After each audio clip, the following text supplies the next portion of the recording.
waxaan ka mid yahay dhalinyarada imaan jirtay xeebta xilliyada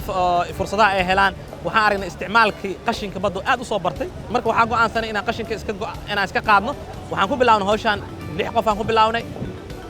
si oo volunteer ayaan u bilawnay hawshan ilaa haddana si volunteer ama mutadawacnimo u wadnaa fikraddii aan 6 qof aan maanta ku bilawnay waxay ay gaartay gobollada Soomaaliya oo dhan boqolaal dhalinyaro mutadawiciin ay ka qayb qaadanaya si joogto ah nadaafadda waxyaabaha ugu weyn ugu dhaliyo waxay tahay maadaama aragnay isticmaalka bacdiga soo kordhiso in nadaafad xumadii magaalada oo aad u sii kordhaysa waxaan aanay in bulshadeena wacyigelin iyo meelaha ay danta guud iskugu imaanayaan in nadaafad aan ka sameeyno mar walba aan deegaanka aan dhibaatayno waa mar walba caafimaadkeena oo saameyn ku leeyahay marka waa in la wacyigeliyo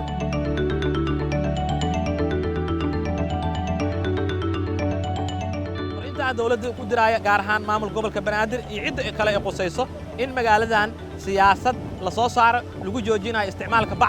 bacdi ayaa waxaan ku qaadanaynaa wax walba haday noqon leed cunooyinkii haday noqon leed saliidi ayadoo xataa mar qaarkood wax kulul aan ku shubno bacda taas oo dhibaato weyn mid caafimaad ba sababi karta sida kansarka oo kale in laga qaado dadka xeebta imaadana waxa leedahay qof walba xeebta imaado walaal hal qashin ka qaad xeebta sababta dad badan imaado hadii qof walba naga mid hal qashin meesha ka qaado waxa isbedelayo nadaafadeeda sida hadda isbedelo aan arkayno xeeb qurux badan ay dadka ay ku baashaalayaan dhammaan waa ka codsanayna marka mas'uuliyadda in saar jidka iyo meelaha danta guud inaan ilaalino nadaafadan xoog iska saar waa maasantiin